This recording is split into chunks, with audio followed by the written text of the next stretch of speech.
Welcome to my channel. இந்த வீடியோவில் நம்ம என்ன டாபிக் பார்க்க போகிறோன்னா bootstrap emitter follower technique. So இந்த பூட்ஸ்ட்ராப் எமிட்டர் ஃபாலோவர் டெக்னிக் நம்ம மெயினாக எதுக்கு யூஸ் பண்ணுறோன்னா to improve the input impedance value, to improve the input resistance value. Okay, எதுக்காக நம்ம இந்த இன்புட் ரெசிஸ்டன்ஸ் யூஸ் பண்ணுறதுக்கு பூட்ஸ்ட்ராப் டெக்னிக் போகிறோன்னா, நம்ம டார்லிங்டன் இதுக்கு முன்னாடி உள்ள டாபிக் வந்து பார்த்தோன்னா டார்லிங்டன் ஆம்பிளிஃபயர். ஸோ டார்லிங்டன் ஆம்பிளிஃபயரும் எதுக்கு யூஸ் பண்ணுறோன்னா இன்புட் இம்பிடன்ஸ் வேல்யூவை வந்து இன்க்ரீஸ் பண்ணுறதுக்கு யூஸ் பண்ணுறோம்.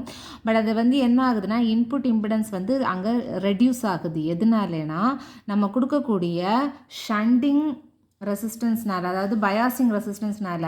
ஸோ நார்மலாக நம்ம வந்து வோல்டேஜ் டிவைடர் பயாஸ் சர்க்யூட் எடுத்துக்கிட்டோன்னா இங்கே R1 அண்ட் R2 ரெசிஸ்டன்ஸ் இருக்கும். ஸோ இந்த R1 அண்ட் R2 ரெசிஸ்டன்ஸோட ஷண்டிங் எஃபெக்ட்னால நமக்கு this is the biasing resistance. கரெக்டாக R1 R2 பயாசிங். இந்த பயாசிங் ரெசிஸ்டன்ஸோட ஷண்டிங் எஃபெக்ட்னால நமக்கு எது அஃபெக்ட் ஆகுதுன்னா இன்புட் இம்பிடன்ஸ் வந்து இன்க்ரீஸ் ஆகிறது வந்து என்ன ஆகுதுன்னா அஃபெக்ட் ஆகுது. தட் மீன்ஸ் என்ன ஆகும், அது வந்து ரெடியூஸ் ஆகும். ஸோ இந்த ப்ராப்ளமை ஓவர் கம் பண்ணுறதுக்காக நம்ம அந்த எமிட்டர் ஃபாலோவர் சர்க்யூட்டை என்ன பண்ணுறோன்னா மாடிஃபை பண்ணுறோம். ஸோ மாடிஃபை பண்ணுற அந்த டெக்னிக் தான் என்னென்னா பூட்ஸ்ட்ராப் டெக்னிக். அதுக்கு ஏன் பூட்ஸ்ட்ராப் அப்படின்னா எமிட்டர் ஃபாலோவர்னால் நார்மலாக வோல்டேஜ் கெயின் வந்து யூனிட்டியாக இருக்கும். ஸோ அந்த சர்க்யூட் எண்டில் அது எதுக்காக பூட்ஸ்ட்ராப் சொல்கிறோம் அப்படிங்கிறத வந்து நான் சொல்கிறேன். ஸோ இதான் வந்து பூட்ஸ்ட்ராப் டெக்னிக். அப்போ எமிட்டர் ஃபாலோவர் சர்க்யூட்டில் the input resistance of the amplifier is reduced because of the shunting effect of biasing resistance. To overcome this problem, the emitter follower circuit is modified. எப்படி modify பண்ணுறோன்னு பாருங்கள். So இந்த சர்க்யூட்டில் இந்த pink கலரை மட்டும் பாருங்கள், இந்த R3 RCயை விட்டுருங்க. இந்த பிங்க் கலரை எடுத்துகிட்டு பார்த்தோன்னா this is the emitter follower circuit. So emitter ஃபாலோவர்னா output is taken from the emitter terminal. கரெக்டாக? ஸோ இந்த இதை விட்டுருங்க, மீதியை மட்டும் பாருங்கள். ஸோ இது வந்து ஒரு emitter follower. R1 and R2 RE வந்து நார்மலாக biasing resistance of the circuit. So இப்போ இந்த சர்க்யூட்டில் we are using 2 additional component. ஓகேயா? இது வந்து சர்க்யூட் வந்து மாடிஃபை பண்ணுறோம். அது எதுக்காக? ஏன்னா இன்புட் இம்பிடன்ஸை வந்து இன்க்ரீஸ் பண்ணுறதுக்கு, எந்த பயாசிங் ரெசிஸ்டன்ஸை வந்து அதை அஃபெக்ட் பண்ணாமல் நம்ம வந்து இன்புட் இம்பிடன்ஸை வந்து இன்க்ரீஸ் பண்ண போகிறோம். அப்போ அதுக்கு என்ன பண்ணுறோன்னா 2 அடிஷ்னல் காம்பனண்ட்டை வந்து அந்த சர்க்யூட்டில் வந்து ஆட் பண்ணுறோம். அந்த அடிஷ்னல் காம்பனண்ட் தான் எதுன்னு பார்த்தீங்கன்னா R3 ரெசிஸ்டன்ஸ் அண்ட் கெப்பாசிட்டன்ஸ். அப்போ ஒரு R3 ரெசிஸ்டன்ஸும் அண்ட் கெப்பாசிட்டன்ஸையும் கனெக்ட் பண்ணுறோம். எங்கே கனெக்ட் பண்ணுறோன்னா இந்த பேஸ்லேருந்து ஆக்சுவலாக எமிட்டர் வரைக்கும் இன்புட்டுக்கும் அவுட்புட்டுக்கும் இடையில தான் கனெக்ட் பண்ணுறோம். ஸோ அந்த R3 ரெசிஸ்டன்ஸ் வந்து இதில் கனெக்ட் ஆகி இதில் கனெக்ட் ஆகும். ஓகேயா?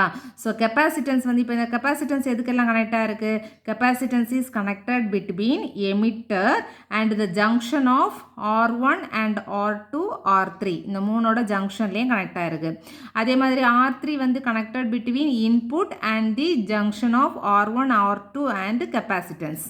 ஓகேயா? ஸோ இதுதான் வந்து கனெக்ஷன். ஸோ இந்த இதுதான் வந்து பூட்ஸ்ட்ராப்போட இம்ப்ரூவ்டு சர்க்யூட் டயக்ராம். ஸோ இந்த பூட்ஸ்ட்ராப் டெக்னிக்கில் இப்போ நம்ம ஏசி சிக்னல் அனாலிசிஸில் என்ன இருக்கும், டிசி அனாலிசிஸில் என்ன இருக்கும் அப்படிங்கிறத பார்க்கலாம். ஃபஸ்ட்டு டிசி அனாலிசிஸ்னாலே we are giving the capacitance வந்து எப்படி இருக்கும், act as the open circuit. Capacitance வந்து நமக்கு ஓப்பன் சர்க்யூட்டாக ஆக்ட் ஆகும். அப்போ ஓப்பன் சர்க்யூட்னா இப்போ இந்த இடத்துல கெப்பாசிட்டன்ஸ் வந்து இல்லை, இங்கே பார்த்தீங்கன்னா தெரியும். ஸோ கெப்பாசிட்டன்ஸ் வந்து ஓப்பன் சர்க்யூட் ஆகிடுச்சு. ஸோ இங்கே வந்து கெப்பாசிட்டன்ஸ் வந்து கிடையாது. ஸோ இந்த கெப்பாசிட்டன்ஸ் இல்லைன்னா இந்த R3 ரெசிஸ்டன்ஸ் மட்டும் எங்கே கனெக்டாக இருக்குது, பேஸ்லேயும். அதாவது பேஸ்னால் இன்புட்டு. கரெக்டாக? இன்புட்டுக்கும் R1 அண்ட் R2க்கும் இடையில வந்து கனெக்டாக இருக்குது. ஸோ நார்மலாக இந்த R1 அண்ட் R2 வந்து பேஸில் கனெக்டாக இருக்க R1 அண்ட் R2 வந்து நமக்கு என்ன ப்ரொவைட் பண்ணும், நெசசரி பயாசிங் வந்து ப்ரொவைட் பண்ணும். இந்த பயாசிங்னால தான் நமக்கு என்னவாக இருக்கும், டிரான்சிஸ்டர் வந்து நார்மலாக ஆக்டிவ் ரீஜியனில் இருக்கும். ஸோ டிரான்சிஸ்டர் ஆக்டிவ் ரீஜியனில் இருந்தால் தான் நமக்கு ப்ராப்பர் அவுட்புட் கிடைக்கும். கரெக்டாக? அப்போ இப்போ நமக்கு கெப்பாசிட்டன்ஸ் ஓப்பன் சர்க்யூட்டில் இருக்குது. அப்போ R3 வந்து connected between input and R1 and R2. Input and between எதுக்கு இடையில, R1க்கும் R2க்கும் இடையில இருக்குது. அப்போ இந்த 3 ரெசிஸ்டன்ஸும், அதாவது R1 R2 R3 3 ரெசிஸ்டன்ஸும் provides necessary biasing to keep the transistor in active region. இதுதான் டிசிஎஸ் சிக்னலில் நடக்கும். So for DC signal capacitance வந்து act as open circuit and therefore resistance R1 and R2 R3 provides necessary biasing to keep transistor in active region. இப்போ for AC signal, இதில் AC சிக்னலில் வந்து நமக்கு என்ன இருக்கும்னா கெப்பாசிட்டன்ஸ் வந்து act as the short circuit. ஓகேயா. ஷார்ட் சர்க்யூட்னா இப்போ இந்த R3 வந்து இங்கேருந்து இங்கே வரைக்கும் கனெக்ட் ஆகும். கரெக்டாக இந்த சர்க்யூட் பார்த்தீங்கன்னா உங்களுக்கு தெரியும். ஸோ கெப்பாசிட்டன்ஸ் வந்து act as the short circuit ஆகிடுச்சு. கெப்பாசிட்டன்ஸ் வந்து we are replacing by the short circuit. அப்போ R3 வந்து எதுக்கெல்லாம் கனெக்டாக இருக்குது? R3 is connected between input and output. ஓகேயா. இன்புட்டுக்கும் அவுட்புட்டுக்கும் இடையில கனெக்ட் ஆகிடுச்சு. இப்போ இந்த R3 வந்து இன்புட்டுக்கும் அவுட்புட்டுக்கும் கனெக்டாக இருக்கிறதுனால இது வந்து ஒரு எஃபெக்டிவ் இன்புட் ரெசிஸ்டன்ஸை வந்து ப்ரொவைட் பண்ணும். ஓகேயா. ஸோ இந்த கனெக்ஷனில் தான் நமக்கு என்ன கிடைக்க போகுதுன்னா ஒரு எஃபெக்டிவ் இன்புட் இம்பிடன்ஸ் வேல்யூ கிடைக்க போகுது. ஓகேயா. அப்போ ஏசி சிக்னலில் கெப்பாசிட்டன்ஸ் வந்து act as the short circuit. So the bottom of the R3 வந்து effectively connected to the output. For such connection effective input resistance வந்து given by the Miller's theorem. ஏன் இது வந்து given by the Miller's theoremனா இந்த R3 வந்து connected between input and output. அப்போ நம்ம Miller's theorem use பண்ணும்போது இந்த Miller's theorem என்ன பண்ணோம்னா இந்த ரெசிஸ்டன்ஸ் வந்து எப்படி சால்வ் பண்ணோம்னா 2 காம்பனண்ட்டாக சால்வ் பண்ணோம். ஒரு காம்பனண்ட் வந்து இப்போ 2 ரெசிஸ்டன்ஸாக வந்து டிவைட் பண்ணோன்னு வச்சுக்கோங்க. ஒரு ரெசிஸ்டன்ஸ் வந்து இன்புட் இருக்கும், கிரவுண்டுக்கு இடையில கனெக்ட் ஆகும். ஒரு ரெசிஸ்டன்ஸ் வேல்யூ அவுட்புட்டுக்கும் கிரவுண்டுக்கு இடையில கனெக்ட் ஆகும். சரியா. அப்போ அந்த ரெசிஸ்டன்ஸ் வேல்யூ தான் நமக்கு என்னது கொடுக்குது? ஹை இன்புட் இம்பிடன்ஸ் வேல்யூ வந்து கொடுக்குது. ஸோ பூட்ஸ்ட்ராப் டெக்னிக் எதனால வந்து நமக்கு இன்புட் இம்பிடன்ஸ் வந்து ஹையாக கொடுக்குதுன்னு இப்போ உங்களுக்கு புரிஞ்சிருக்கும். ஸோ ஏசி அனாலிசிஸில் கெப்பாசிட்டன்ஸ் வந்து ஷார்ட் சர்க்யூட்டாக ஆக்ட் ஆகும். ஸோ R3 ரெசிஸ்டன்ஸில் நம்ம மில்லர்ஸ் தியரம் வந்து யூஸ் பண்ணும்போது அது நமக்கு எஃபெக்டிவ் இன்புட் இம்பிடன்ஸ் வேல்யூவை வந்து ப்ரொவைட் பண்ணும். ஸோ இப்போ பார்த்தோன்னா மில்லர்ஸ் தியரம் அப்ளை பண்ணும்போது ரெசிஸ்டன்ஸ் வந்து டிவைடட் இன்ட்டு 2. சரியா. ரெண்டாக டிவைட் ஆகும்.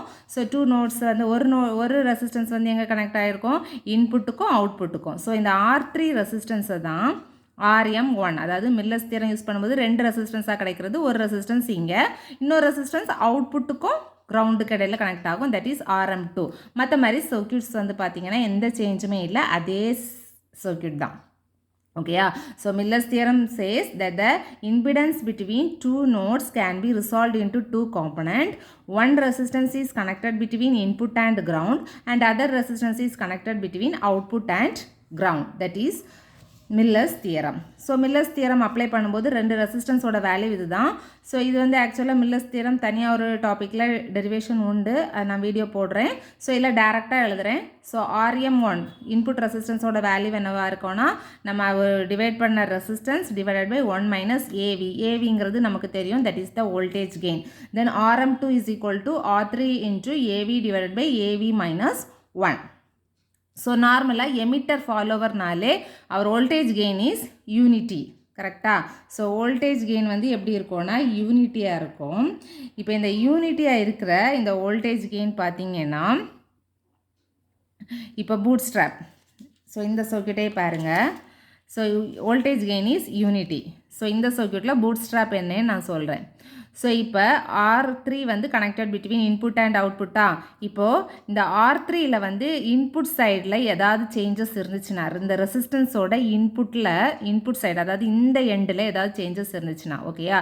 If one end of the resistance R3 changes in voltage, இப்போ அதர் எண்ட் என்ன ஆகும்னா அதே வோல்டேஜ் டிஃப்ரென்ஸால் தான் என்ன ஆகும்னா சேஞ்ச் ஆகும். ஓகேயா. Same potential difference moves through the other end. ஓகேயா. திரும்ப சொல்கிறேன். ஸோ ரெசிஸ்டன்ஸ் R3 வந்து இப்போ இன்புட்டுக்கும் அவுட்புட்டுக்கும் இடையில கனெக்டாக இருக்குது. If one end of the resistance R3 changes in voltage, the other end of the R3 moves through the same potential different. அப்படி பார்த்தோன்னா இந்த R3 என்ன பண்ணுது? அந்த வோல்டேஜ் டிஃப்ரென்ஸை புல்லிங் இட் செல்ஃப், அதுக்குள்ளேயே அந்த டிஃப்ரென்ஸை இழுத்தெடுக்குதா.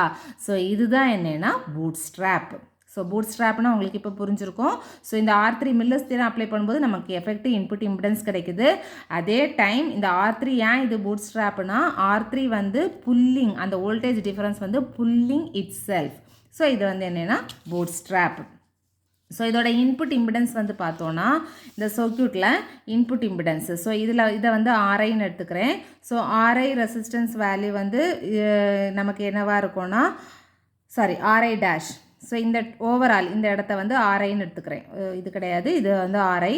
ஸோ இப்போ R1 parallel R2வாக இருக்கும். ஸோ இங்கே வந்து RM இருக்கும், இதை மொத்தமாக RIன்னு எடுக்கிறேன். ஸோ இங்கே தான் வந்து எனக்கு அந்த டிரான்சிஸ்டர் இருக்கும். ஓகேயா? ஸோ இப்போ வந்து இதிலேருந்து RI டேஷ் கால்குலேட் பண்ணேன்னா RM1 பேரலல் RIன்னு இருக்கும். So RI parallel RM1. இந்த RI வந்து ஆக்சுவலாக என்னதுன்னா, நம்ம நார்மலாக வந்து டிரான்சிஸ்டரை வந்து replace by a small signal அனாலிசிஸோட ஈக்குவலன்ட் சர்க்யூட்டை வச்சு ரீப்ளேஸ் பண்ணி கால்குலேட் பண்ணியிருப்போம். So voltage divider bias use பண்ணி காமன் எமிட்டரில் கால்குலேட் பண்ணியிருப்போம். அந்த வேல்யூவை டேரெக்டாக இங்கே எழுதுகிறோம். Okay, RI is equal to HIE plus 1 plus HFE into RE. இதுதான் இன்புட் இம்பிடன்ஸ் வேல்யூ. நெக்ஸ்ட் நம்ம என்ன கால்குலேட் பண்ண போகிறோம்னா output impedance. So output impedance value வந்து கால்குலேட் பண்ணும்போது இன்புட்டை வந்து நம்ம என்ன பண்ணுறோன்னா ரிமூவ் பண்ணுறோம். ஸோ அந்த இன்புட். ஸோ இங்கே வந்து என்ன ஆகுதுன்னா அவுட்புட் ரெசிஸ்டன்ஸ் கால்குலேட் பண்ணும்போது R1 R2 அதாவது வோல்டேஜ் சோர்ஸை வந்து கிரவுண்டு கூட கனெக்ட் பண்ணுறோம். அப்போ கிரவுண்டு கூட கனெக்ட் பண்ணும்போது R1 வந்து இப்போ எல்லாமே இப்போ வந்து பார்த்தீங்கன்னா இந்த சர்க்யூட்டில் R1 எல்லாமே இந்த அவுட்புட் கூட இப்போ லிங்கட் தான். ஸோ R1 வந்து அவுட்புட்டுக்கும் கிரவுண்டுக்கும் இருக்கும், R2 வந்து அவுட்புட்டுக்கும் கிரவுண்டுக்கும் இருக்கும், தென் RM2 வந்து அவுட்புட்டில் இருக்குது. ஓகேயா? ஸோ இது எல்லாமே பேரலல் ரெசிஸ்டன்ஸ். அப்போ எஃபெக்டிவ் லோடு வந்து நமக்கு எப்படி கிடைக்கும்? RL effective is equal to RE parallel R1 parallel R2 parallel RM2. இதில் வந்து பார்த்தீங்கன்னா இந்த RM2 value is very large. Miller's theorem use பண்ணும்போது அந்த ரெசிஸ்டன்ஸ் வேல்யூ வந்து வெரி லார்ஜாக இருக்கும். ஸோ இந்த இடத்த வந்து நெக்லெக்ட் பண்ணுறோம். அப்போ RL effective is equal to RE parallel R1 parallel R2. So this is the effective load resistance. So இதுதான் bootstrap technique. So bootstrap டெக்னிக்னா வேற ஒன்றும் இல்லை. இது எதுக்காக யூஸ் பண்ணுறோன்னா இன்புட் இம்பிடன்ஸை வந்து இன்க்ரீஸ் பண்ணுறதுக்காக யூஸ் பண்ணுறோம். ஒரு end of the resistance R3 வந்து changes in voltage, the other end of R3 moves through the same potential different. It is as if R3 is pulling itself up by its bootstrap. So voltage gain is unity here. That is called bootstrapping. So this is bootstrap emitter follower. So in the வீடியோவில் உங்களுக்கு boot strap டெக்னிக்னா என்னன்னு புரிஞ்சிருக்கும். So தொடர்ந்து நம்ம சேனலில் இருக்க வேறு videos வந்து பார்க்குறதுக்கு நம்ம சேனலை சப்ஸ்கிரைப் பண்ணுங்கள். தேங்க்யூ.